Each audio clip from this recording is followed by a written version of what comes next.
Sememangnya bukan karena kita rajin olahraga, karena banyak yang sedang olahraga meninggal dunia. Sepedahan meninggal dunia, badminton meninggal dunia. Tetapi bukan juga karena kita rajin menjaga kesehatan, minum obat-obatan. Boleh jadi Allah masih panjangkan usia kita karena kita belum sempat bertobat, karena kita masih banyak dosa, sehingga Allah berikan kesempatan untuk hidup panjang. Berbeda dengan para ulama yang dia sudah merindukan kematian, dia sudah dekat dengan Allah, dengan Rabb-nya, sehingga Allah pun rindu dengannya. Oleh karena itu hari ini alhamdulillah nikmat yang besar Allah masih berikan kepada kita kesempatan hidup, bahkan juga dititipi, diberikan untuk bekal kehidupan. Yuk kita ungkapkan rasa syukur ini dengan ungkapan Alhamdulillahirabbil alamin. Jadi tidak boleh putus asa hidup itu. Harus senantiasa semangat, ingin umur panjang tapi barokah. Banyak orang-orang sukses di atas 50. Joe Biden itu 78 tahun baru jadi presiden. Trump itu 70-an. Mahathir Muhammad itu 93 tahun diangkat lagi jadi Perdana Menteri kan. Nelson Mandela itu 78 tahun, 79 jadi Presiden Afrika Selatan. Jadi ada penelitian fase kematangan pertama itu di atas 70, di atas 60 kematangan kedua, di atas 50 sampai 60 kematangan ketiga, sampai segitunya. Jadi dalam Islam itu tetap kita harus optimis dan ingin hidup panjang, tetapi panjangnya yang barokah, yang senantiasa membawa kebaikan. Tidak boleh pesimis. Ikhtiar untuk menggapainya itu harus terus dilakukan, karena ajalnya kan belum datang, tidak bisa diakhirkan, tidak bisa dipercepat itu kalau ajalnya sudah datang. Hadirin yang dirahmati Allah, oleh karena itu pada pagi hari ini merupakan bentuk atau salah satu bentuk daripada memperpanjang umur. Maukah aku perpanjang umurnya, kan gitu kan?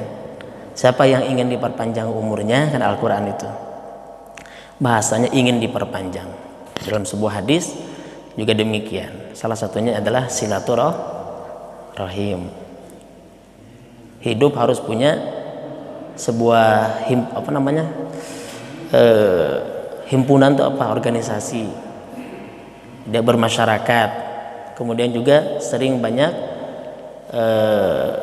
berbincang, kata dokter kan gitu.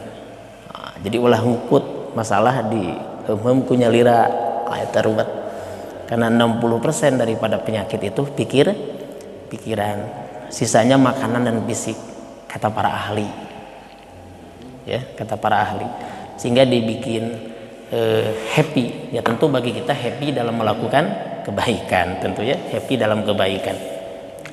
Bapak Ibu yang dirahmati Allah, pada pagi hari ini kita sudah melanjutkan bab yang kemarin kita bahas. Di antara ada 7 perkara yang harus dijauhi, salah satunya adalah riba di sini. Sehingga bab ini kita akan membahas tentang pengharaman riba ya. Jadi dalam istilah ekonomi Islam ya, jual beli itu sebetulnya boleh cash, boleh kredit sebetulnya, karena selama akadnya itu adalah jual beli. Jadi tidak ada larangan pada prinsipnya. Jual beli itu bisa cash, bisa kredit pada prinsipnya. Hanya nanti yang dikelola ataupun yang menjadikan perhatian adalah akadnya seperti apa. Jadi tidak salah. Atau pinjam meminjam juga kan ada dalam istilah fikih. Ada ariyah kan gitu kan. Ada gadai, rohn kan gitu kan. Ada yang lain-lainnya. Ada hiwalah, pemindahan hutang juga dibahas dalam ilmu fikih. Nah, hadirin yang dirahmati Allah, di sini ada bab tentang taghlidi tahrimir riba, atau bab kerasnya diharamkan riba. Saya kira tidak akan selesai dalam satu sesi pertemuan ini. Oleh karena itu nanti kalau ada kekhilafan, kekeliruan mohon diluruskan, dan tidak selesai nanti kita sambung kembali. Itulah fungsi kita saling watawasau bil haq, saling mengingatkan dalam kebenaran dan kebaikan.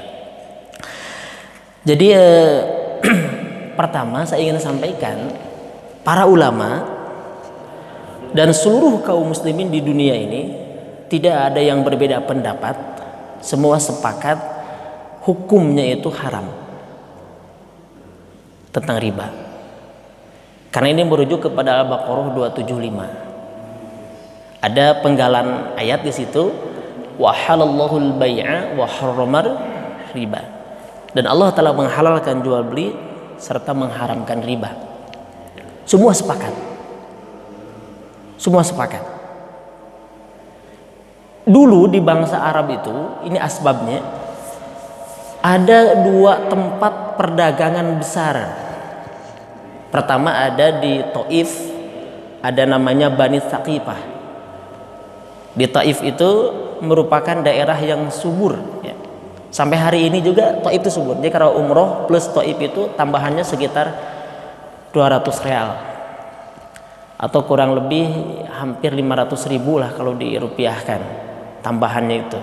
Kalau dirupiahkan 500 ribu, karena di situ daerahnya selalu sejuk, dingin, bahkan tanahnya subur, sayur-sayuran pun tumbuh, apalagi buah-buahan yang lainnya. Jadi praktek jual beli terkenal di bangsa Arab itu salah satunya adalah di Bani Thaqifah, yaitu di daerah Taif. Dan mereka di zaman jahiliyah sudah mempraktekkan riba itu. Ini saya mengawali dari kalimat itu dulu. Lalu yang kedua juga ada di Bani Quraisy atau di suku Quraisy. Saya sudah bacakan tadi ayatnya. Salah satunya adalah di situ ada kenapa orang Quraisy itu juga ahli berdagang, ya. Kita bisa lihat dalam Al-Qur'an juga disebutkan ada surah Al-Quraisy, ya. Di situ rihlatas syita'i washaib, mereka selalu melakukan perjalanan berdagang di waktu musim dingin dan di waktu musim panas. Ada yang mengatakan di waktu musim dingin itu ke Syria, ya, berdagangnya, ada juga yang atau ke Syam, ya. Ada juga yang di waktu musim tertentu juga ke Irak. Jadi berbeda, ada dua musim dibagikan untuk dua perdagangan. Dan di suku Quraisy juga paman Nabi Abbas bin Abdul Muthalib, bahkan juga Khalid bin Walid, dia mempraktekkan itu sebelum turunnya ayat-ayat riba.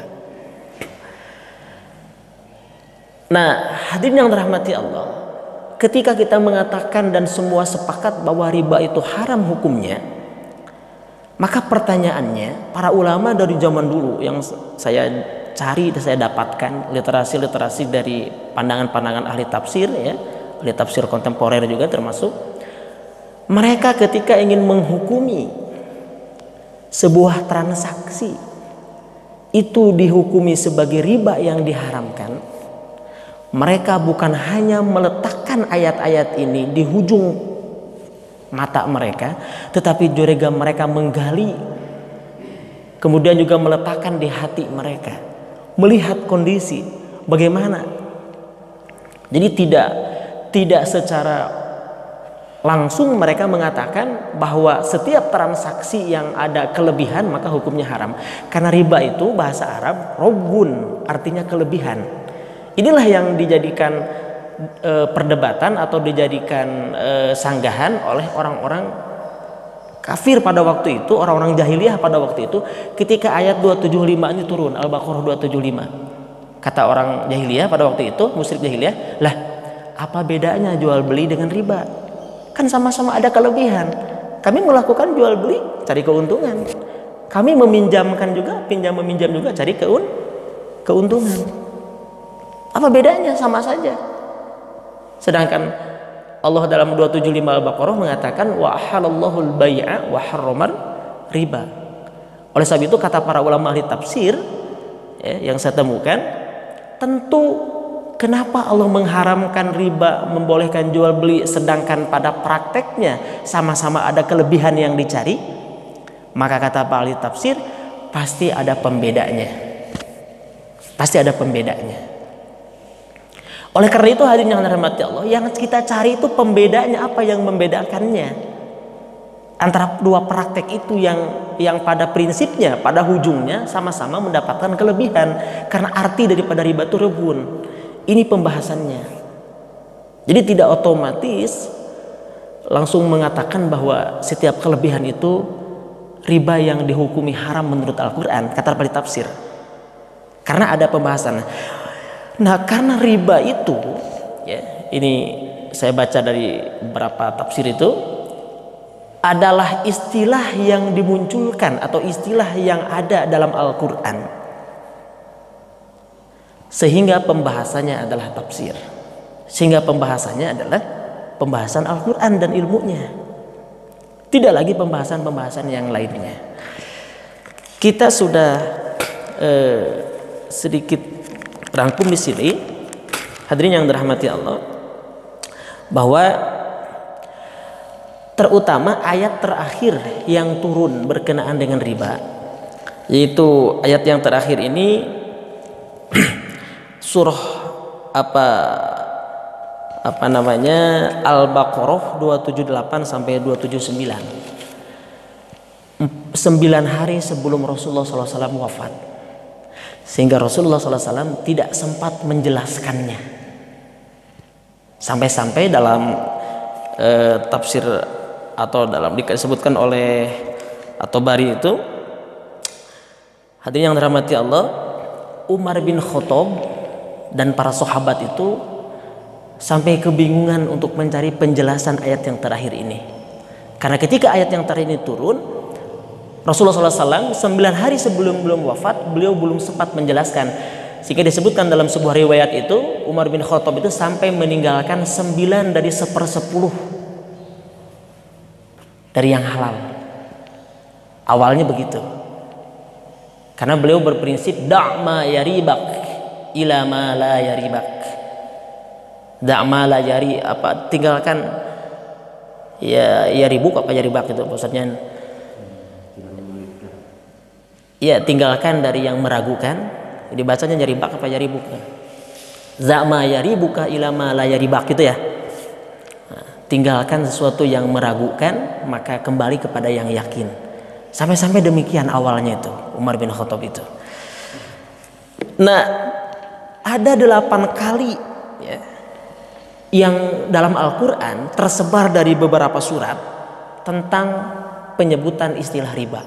Jadi sekali lagi, istilah riba atau kalimah riba di dalam Al-Quran disebut 8 kali. Disebut 8 kali. Dan ini tersebar paling tidak dalam 4 surat.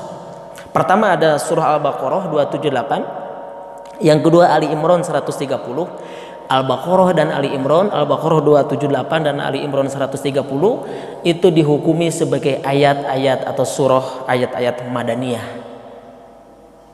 Artinya turun setelah beliau hijrah ke Madinah. Kemudian yang ketiga ada surah An-Nisa 161, juga sama Madaniyah. Dan yang keempat ada surah Ar-Rum ayat 39, itu Makkiyah. Ini penelitian para ahli tafsir. Kalau saya garis bawah atau kalau saya simpulkan secara besar, Al-Baqarah, Ali Imran, An-Nisa, Madaniyah. Sedangkan surah Ar-Rum Makkiyah. Disebutnya surah Ar-Rum setelah An-Nisa kan? An-Nisa setelah Ali Imran, Ali Imran setelah Al-Baqarah. Kalau kita lihat di Al-Quran penyusunannya. Tetapi penelitian para ahli tafsir, karena kategorinya ada 3 surah, yang pertama itu Madaniyah, kemudian 1 surah yang Ar-Rum itu Makkiyah, padahal surah Ar-Rum itu disusun kemudian setelah surah-surah yang lainnya kalau kita lihat dalam Al-Quran. Tetapi para ahli tafsir membalikkan, justru ayat pertama yang turun itu adalah surah Ar-Rum ayat 39. Jadi ini kajiannya begitu. Ketika ingin mencari riba yang diharamkan menurut Al-Quran, bentuk transaksinya seperti apa, terutama yang terjadi di masa jahiliyah, maka kajiannya adalah bukan hanya dari ayat-ayat Al-Quran, tetapi juga dari pengklasifikasian mana ayat yang lebih dulu turun, atau pertama mana ayat Madaniyah, kemudian mana ayat Makkiyah. 3 surah tadi Al-Baqarah, ayat Al-Baqarah 278, kemudian juga tadi ada Ali Imran, ada An-Nisa itu Madaniyah. Kemudian Rum 39 itu Makkiyah. Artinya apa? Rum dikategorikan oleh para ahli tafsir ayat 39 menjadi ayat pertama. Ayat pertama yang diturunkan. Apa yang terkandung dalam surah Ar-Rum? Dalam surah Ar-Rum ada hanya sebatas mengandung atau menggambarkan ada unsur negatif. Jadi Ar-Rum ayat 39 ini dikaji oleh para ulama ahli tafsir itu, dia hanya menggambarkan ada unsur negatifnya saja. Ini lagi-lagi kalau diteliti hampir sama dengan pengharaman turunnya ayat tentang khomer. Kan khomer turun itu tidak langsung diharamkan, ada 3 tahapan. Pertama kan, wa yas'alunaka anil khomri wal maisir. Mereka bertanya kepadamu wahai Muhammad tentang khomer dan judi. Katakan bahwa pada keduanya ada manfaatnya. Meskipun wa itsmuhuma, dan dampak negatifnya lebih besar daripada manfaatnya. Allah tidak langsung mengharamkan. Ayat yang kedua turun, Allah tidak langsung melarang tegas, hanya mengatakan la taqrabus sholata wa antum sukara. Jangan kau dekati solat kalau kau dalam keadaan mabuk. Karena dulu ada sahabat yang sebelum ayat tentang khamr diturunkan, larangannya tegas, mereka sholat dalam keadaan mabuk, kemudian Al-Fatihahnya salah. Kalau saya barusan bukan sedang mabuk, sedang lupa gitu. Kalau imam lupa bacaan itu bukan sedang mabuk ya. Ya namanya manusia ya, kadang bangun tidur juga mungkin, atau juga tadi tidur bangun terlalu awal juga masih ngantuk ya. Nah, kadang ada sesuatu yang bermasalah dalam pikirannya, terbatas. Kemudian ayat yang terakhir kan khomer dengan tegas pengharamannya, itu diharamkan. Hadirin yang dirahmati Allah. Kemudian yang kedua ada An-Nisa 161. Ini ayat yang kedua turun, tahapan yang kedua. Dalam An-Nisa 161 ini hanya disebutkan ada isyarat tentang pengharamannya. Jadi menarik ketika saya kaji itu dari berbagai pandangan para ahli tafsir tentang riba itu, ternyata kita pembahasannya itu luar biasa ya. Pembahasannya luar biasa. Tidak serta-merta kita langsung mengatakan setiap jenis transaksi yang ada kelebihannya atau utang piutang lalu dikatakan riba. Itu yang saya temukan. Tidak lantas setiap utang piutang ada kelebihan lalu dikatakan riba yang diharamkan, maksud saya. Karena nanti ada ahli tafsir yang mengatakan, oh ini kategorinya ini Ibnu Katsir ini bahkan juga. Ya, Ismail Ibnu Katsir dalam tafsirnya Quranul Azim.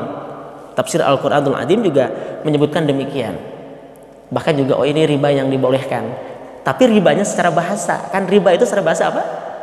Robun, kelebihan. Cek orang Sunda mah riba itu naon? Berat, babawaan, menira riba, berat gitu. Cek orang Sunda nya. Kemudian yang turun yang ketiga Ali Imran 130. Nah ini sedikit sengaja saya sebutkan dulu kronologis, ya.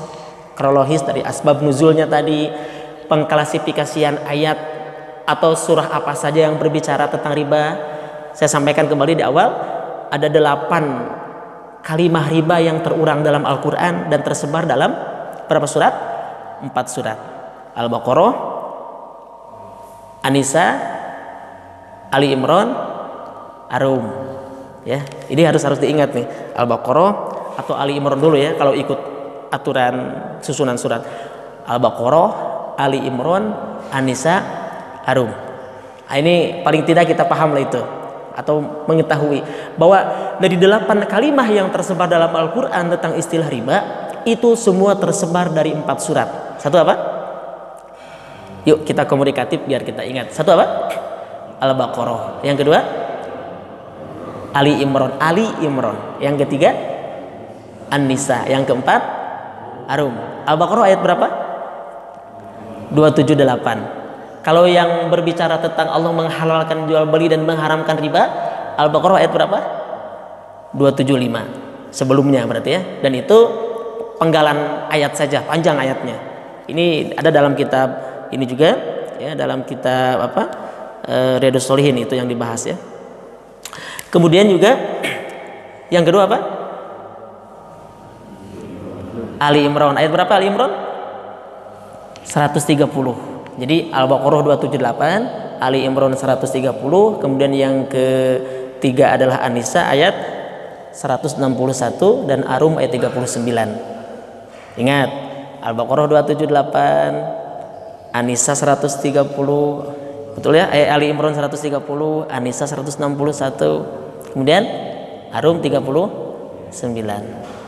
Tenanawan hilaf deui mah. Yang penting paling tidak kita sudah pernah mengingat itu. Poho mah manusia, Pak.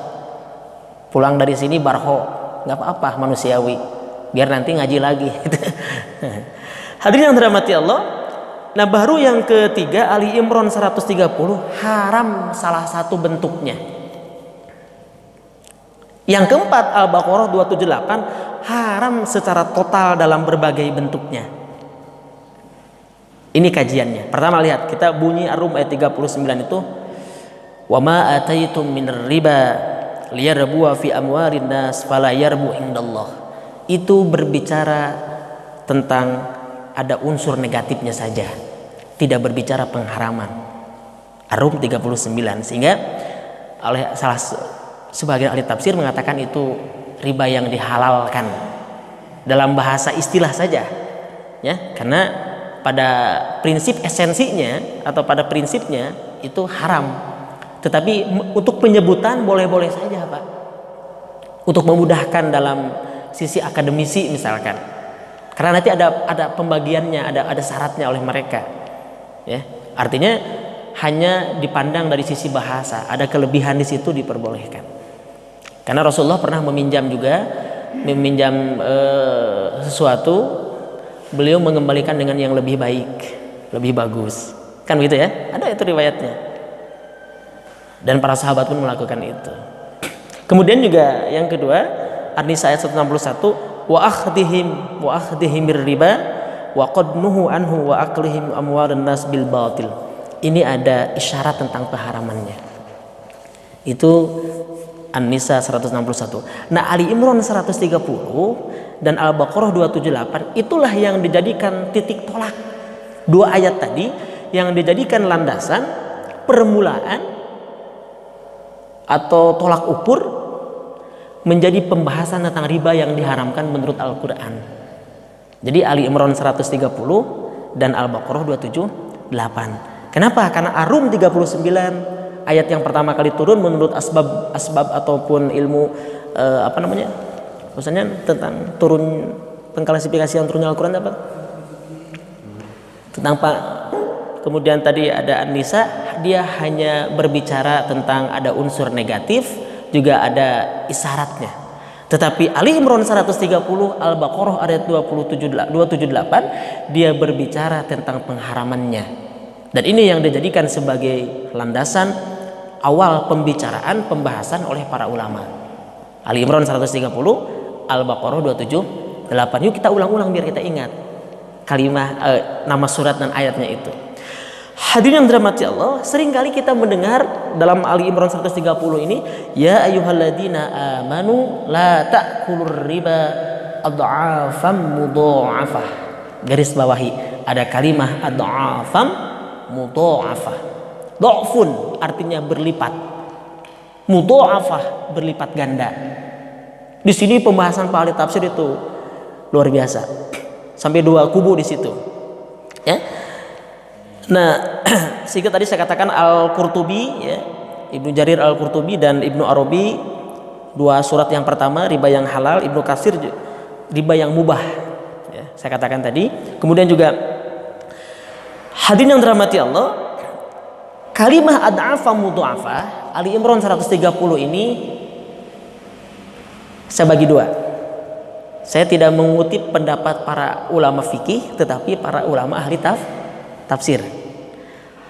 Ulama kontemporer itu menjadikan sebagai syarat.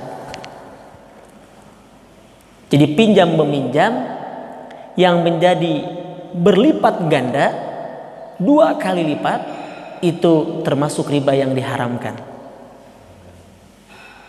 Meskipun ada sebahagian setengahnya atau sebahagian kecil yang mengatakan itu tidak berbicara syarat, tetapi informasi tentang praktek riba yang dilakukan di zaman jahiliyah.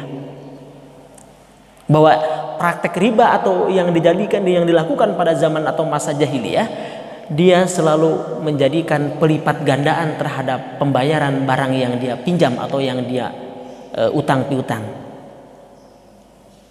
Luar biasa. Jadi pembahasan pertama adalah Ali Imran 130.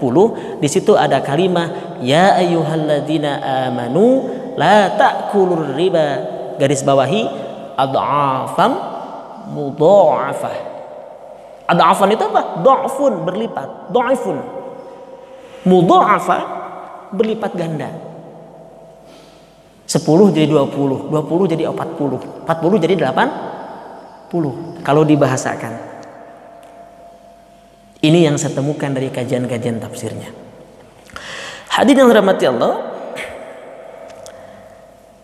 Jadi kenapa? Karena pernah ya sahabat Nabi itu Ibnu Abbas. Saya lihat kenapa ada perbedaan. Saya kembali ke tadi itu. Ulama ahli tafsir itu sampai dia salah satunya Muhammad Rasid Ridho ya. Dia salah seorang ulama terkenal di Mesir itu, meskipun ada yang mengatakan dia liberal atau apa.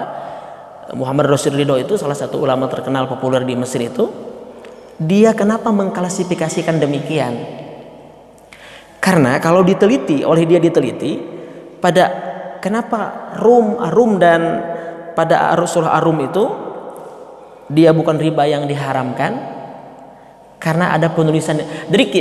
Dari 8 kalimah dalam Al-Quran tentang riba itu ada kalimah penulisan yang berbeda. Ini kita bisa lihat dalam Badruddin Az-Zarkasi ya, dalam kitabnya Al-Burhan. Ini kalau di kajian-kajian ulumul Quran itu dikaji itu Al-Burhan itu, kitab Al-Burhan itu. Yang lain riba itu penulisannya menggunakan alif, riba. Coba cek. Tapi dalam Arum itu pakai waw.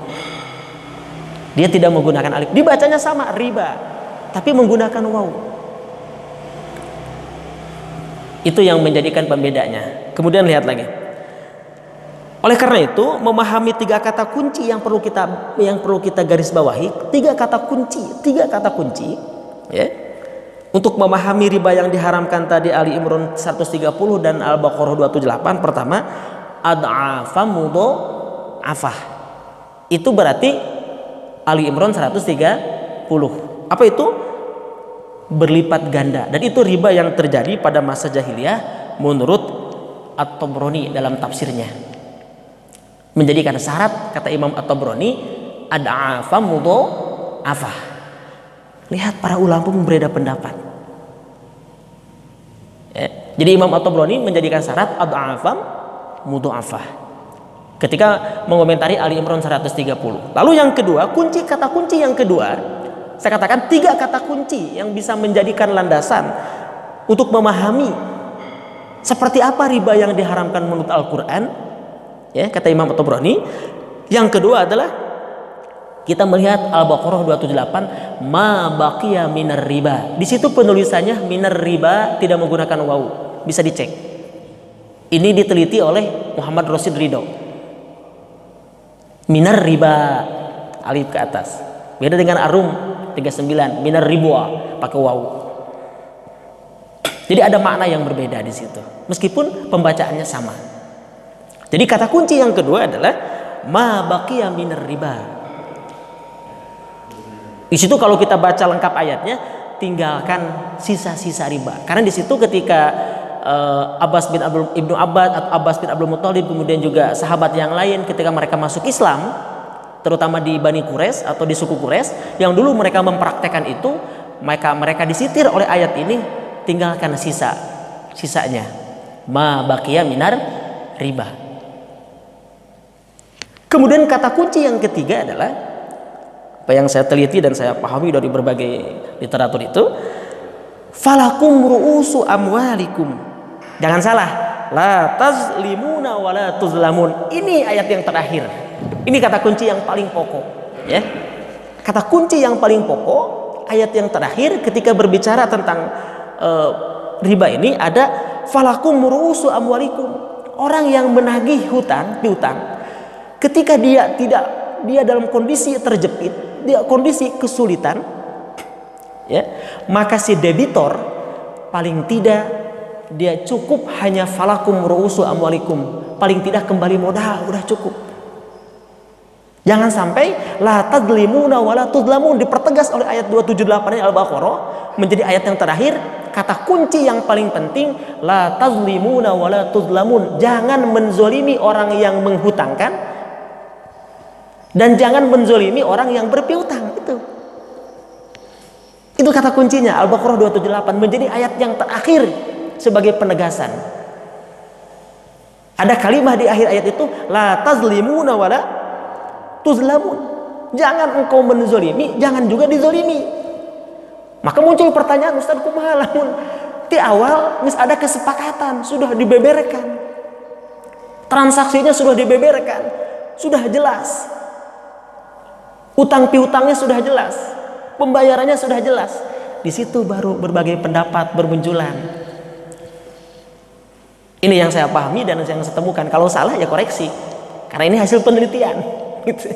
Kalau penelitian saya salah ya koreksi gitu. Ada kalimah la tazlimuna wa la tuzlamun, itu yang menjadi kata kuncinya. Selain sebelumnya falakum ru'us, seawali biar ada pemahaman sedikit. Memahami 3 kata kunci. Yang pertama ad'afa mudha'afah, berlipat ganda. Yang kedua falakum atau ma baqiya minar riba. Itu masih Al-Baqarah 278. Yang ketiga falakum ru'usakum amwalikum la tazlimuna wa la tuzlamun. Itu satu rangkaian. Bisa dicek Al-Baqarah 278. Bahkan ayatnya menyambung sampai 279 kalau mau lengkap. Al-Baqarah 278 dan 7 sampai 279. Hadirin yang dirahmati Allah, oleh karena itu riwayat-riwayat tentang riba yang dilakukan pada masa turunnya Al-Qur'an, ya, atau sebelum turunnya Al-Qur'an pada masa jahiliyah, atau ketika turunnya Al-Qur'an sebagai penegasan atau sebagai tuntunan sekaligus tuntutan, maka para ulama ahli tafsir atau para ulama ahli bahasa, mereka, waktu sudah habis ya, dikit lagi, ini harus diulang lagi nanti akhir dari pembahasan kita. Lihat kata Ibnu Zaid, saya tidak akan jelaskan siapa Ibnu Zaidnya, terlalu panjang. Dulu yang terjadi di masa jahiliyah atau ketika turunnya ayat Al-Quran tentang riba, apa praktek yang dilakukan oleh para jahiliyah? Jahiliyah itu Pak, penyebutan sebelum mereka masuk Islam. Banyak orang-orang jahiliyah setelah masuk Islam jadi sahabat Nabi. Saya katakan jahiliyah itu tidak selalu serta-merta kita negatif, karena ketika